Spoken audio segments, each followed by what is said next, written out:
आज हम लोग ओश स्टेट मेडिकल यूनिवर्सिटी के कैंपस में हैं। पीछे देखिए ये यूनिवर्सिटी बिल्डिंग और कैंपस। आज हम लोग पूरा यूनिवर्सिटी विजिट करके आप लोगों को दिखाएंगे यूनिवर्सिटी का हॉस्टल, यूनिवर्सिटी का मेस और पूरा कैंपस और हर एक डिपार्टमेंट। तो ये है कैंपस एरिया और entrance of university.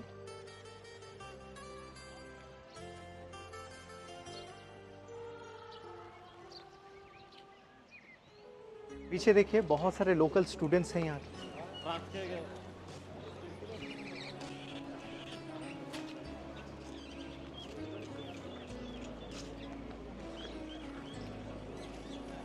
So we are here at International Medical Faculty of Osh State Medical University. हमारे साथ डॉक्टर जितेंद्र जी है। पूरा कैंपस दिखाएंगे, हॉस्टल दिखाएंगे और आप लोगों का जितने भी सवाल है, क्वेश्चंस है, वो भी इनसे हम पूछेंगे। उस स्टेट यूनिवर्सिटी जो है अभी QS रैंकिंग इसकी 260 है और एशिया में ये 13th नंबर पे है, सेंट्रल एशिया में 5th नंबर पे है, किर्गिस्तान में 1st नंबर पे है। ओके। यहाँ पे 3720 इंडियन स्टूडेंट ऑलरेडी पढ़ रहे हैं। इस चीज़ का हमने एक्सक्लूसिव वर्ल्ड रिकॉर्ड के साथ एक रिकॉर्ड भी बनाया, वर्ल्ड रिकॉर्ड भी बनाया हुआ है इसमें। गर्ल्स हॉस्टल, बॉयज़ हॉस्टल वो हम बाद में विजिट करेंगे। इंडियन खाना सब विजिट करेंगे जब हम हॉस्टल विजिट करेंगे। अभी हम सबसे पहले यूनिवर्सिटी विजिट करते हैं। ये इंटरनेशनल मेडिकल फैकल्टी है जहाँ पे सारे स्टूडेंट यहीं पे पढ़ते हैं। इंडियन स्टूडेंट्स की तरफ से एक सवाल है मेरे जी। जो लेटेस्ट NMC का गाइडलाइंस आया हुआ है और सभी बच्चे पेरेंट्स परेशान हैं कि ये जितने भी फॉरेन कंट्री में जाते हैं उन लोगों को यही देखना होता है कि FMG का न्यू रेगुलेशन जो है वो फुलफिल कर रहा है कि नहीं। तो मेरा सवाल यही है इंडियन स्टूडेंट्स की तरफ से कि ओश स्टेट मेडिकल यूनिवर्सिटी जो है NMC के जो न्यू गाइडलाइंस है वो फुलफिल कर रहा है कि नहीं। डिग्री लेने के बाद वहाँ पर FMG एग्जाम में विदाउट एनी इशू 100% वो बैठ पाएगा और वो रजिस्ट्रेशन ले पाएगा। ज़रा इस चीज़ को आप क्लियर कर दीजिए। एक्चुअली 18 नवंबर 2021 को एक नोटिस आया हुआ था जी। वो मुझे लगता है नोटिस भी इसी वजह से आया होगा क्योंकि क्या है ना, इंडिया में जैसे हमारे पास 54 महीने का कोर्स होता है, 4.5 साल का कोर्स, फिर उसके बाद 1 साल की सेपरेट इंटर्नशिप होती है।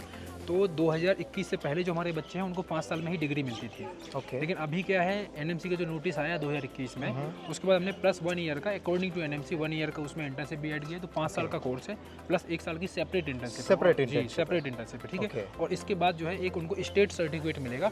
स्टेट सर्टिफिकेट को यहाँ पे लाइसेंस बोलते हैं, वो इंडिया के लिए भी लाइसेंस है जिसके बेस पे वो यहाँ काम कर सकते हैं और यहाँ काम नहीं करना है तो वो इंडिया वापस जा सकते हैं, एग्जाम दे सकते हैं और अपना वहाँ पे। ओके। और फैकल्टी फुल इंग्लिश मीडियम में, पूरा इंग्लिश मीडियम में। इवन गवर्नमेंट की तरफ से ही रूल है कि अगर आप एज अ फैकल्टी काम करना चाहते हो इंटरनेशनल स्टूडेंट के बीच में तो आपको आईलेट वगैरह और टॉयफल वगैरह क्रॉस क्लियर होना चाहिए। तो ये सब जितने भी फैकल्टी है सब आईलेट और टॉयफल क्लियर किए हुए हैं। ओके। सेकंड, FMG जो एग्ज़ाम है उसका कोचिंग का क्या मतलब सिस्टम है यूनिवर्सिटी? हमारे उस स्टेट यूनिवर्सिटी का खुद का ही पेसमेकर एकेडमी है। उसके अंदर में हम लोग इंडिया से टॉप फैकल्टी जो रहते हैं, जैसे मारवा सर होगा, जो भी टॉप फैकल्टी पढ़ते हैं सर होगा, उन सबको यहाँ इन्वाइट करते हैं बच्चों को कोचिंग देने के लिए। ओके। तो टॉप फैकल्टी यहाँ पे आती है। फर्स्ट ईयर ऑनवर्ड ही हम उनको कोचिंग देना शुरू कर देते हैं। स्कॉलरशिप टेस्ट अवेलेबल है, हमारे एकेडमी का एप्लीकेशन है, उसी पे टेस्ट वगैरह होते हैं। हर साल की 10 से 12 लाख की स्कॉलरशिप होती है। ओके। ओके। जैसे कि इंडिया से बच्चे आएंगे वहाँ पर वेज और नॉन वेज दोनों टाइप के स्टूडेंट्स हैं, तो वेज और नॉन वेज के लिए क्या क्या ऑप्शन है, क्या सिस्टम है इंडियन स्टूडेंट्स के लिए? यहाँ पे एक्चुअली सर हमारे पास ना 8 बावर्ची हैं इंडिया से खाना बनाने के लिए।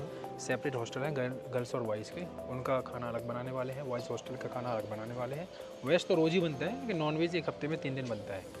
नॉर्थ इंडियन से लेकर के साउथ इंडियन सारे फूड है, रसम सांभर सब मिलता है। सांभर वगैरह साउथ इंडियन भी मिलते हैं। साउथ इंडियन ही मिलता है, साउथ इंडियन भी स्टूडेंट है ना, नॉर्थ इंडियन भी खाना सारा मिलता है, साउथ इंडियन मिलता है। इवन कैंटीन्स में भी सब कुछ मिलता है और एवरीथिंग इज सब कुछ अवेलेबल है। ये आप देख रहे हो राइट साइड में ब्लू कलर है, लेफ्ट साइड में रेड कलर है। तो ये ब्लू कलर इसलिए क्योंकि इसके पीछे लेक्चर हॉल बना हुआ है और उसका इंटीरियर जो है ना पूरा ब्लू कलर का है। पूरा ब्लू कलर का है। और ये जो रेड कलर का है इधर लेफ्ट साइड में, इसके पीछे भी लेक्चर हॉल बना हुआ है, वो रेड कलर का है। दिखता होगी ये ब्लू साइड है क्योंकि इसके पीछे जो लेक्चर हॉल है ये पूरा इसका पूरा ब्लू इंटीरियर है।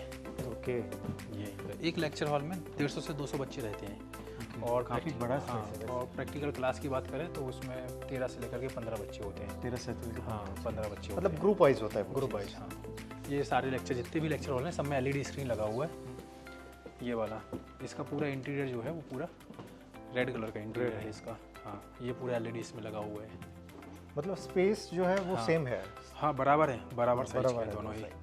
कैपेसिटी 200 की है। और ये वाला जो एरिया है, ये वाला मैं आपको बताऊँ, ये जो है कंप्यूटर, हाँ यहाँ पे रस होते हैं।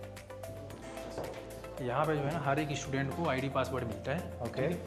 और माई एडू एप्लीकेशन है, वो वहाँ पे लॉगिन करें अपना पूरा स्कोर कार्ड, उनका कितने नंबर आए हैं मॉड्यूल में, एग्जाम में, कुछ मिल जाता है। और एग्जाम यहाँ पे ऑनलाइन होते हैं, आपने यहाँ क्लिक किया, आपके नंबर वहाँ अपडेट हो जाएंगे। इवन उनकी मतलब वेबसाइट में? हाँ, वेबसाइट में उनके ऐप पे अपलोड हो जाएंगे, और वेबसाइट पे भी जो उनको ABN सिस्टम मिलता है ना, ID पासवर्ड, घर वाले भी देख सकते हैं। Second year, third year, fourth year, fifth year वाले मोस्टली फ्री हो गए स्टूडेंट, ठीक है। वैसे फर्स्ट ईयर वाले चल रहे हैं, छुट्टियाँ हो जाती हैं जून तक सबकी। और इसकी 260 है QS रैंकिंग, और सेंट्रल एशिया में 13 नंबर पे है यूनिवर्सिटी। ये पूरा फर्स्ट फ्लोर पे पूरा कंप्यूटर लैब से टोटल 1 2 3 4 5 दूसरी वाली बिल्डिंग में, 2 इस वाली बिल्डिंग में, बहुत है क्योंकि 3720 स्टूडेंट है। 10 अप्रॉक्स हो या 10? हाँ, हर साल क्या है ना, हर साल 800 से 900 स्टूडेंट यहाँ एडमिशन लेते हैं, तो उनके एग्जाम भी तो होते हैं ऑनलाइन, कैपेसिटी भी वो उस हिसाब से पूरा कैपेसिटी मेंटेन है। रजिस्ट्रेशन ऑफिस है, और यहाँ पे ईयरली सारे मेथोडिस्ट जो है वो बैठे रहते हैं। जैसे इनमें लिखा हुआ है ना, ये थर्ड ईयर के हैं, तो अगर इनको किसी को भी किसी भी तरह का डॉक्यूमेंट ऑफलाइन में चाहिए, कोई सर्टिफिकेट हो गया या उनकी मार्कशीट प्रिंट आउट करके दे देते हैं। हाँ, तो ये यहाँ से इसमें हर मंडे को HOD वगैरह डीन की मीटिंग होती है।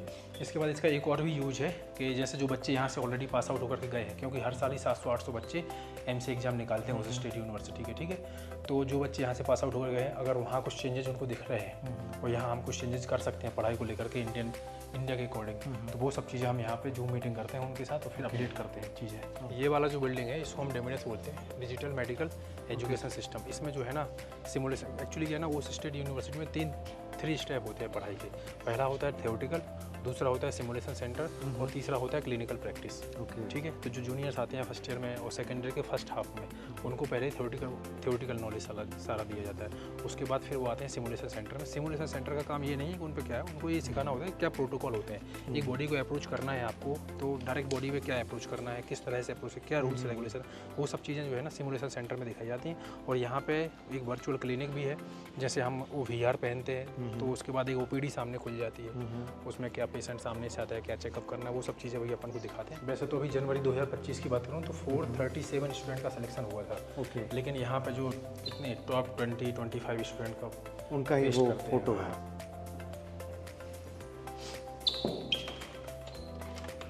ये हो गए, ये भी सेम? हाँ सेम।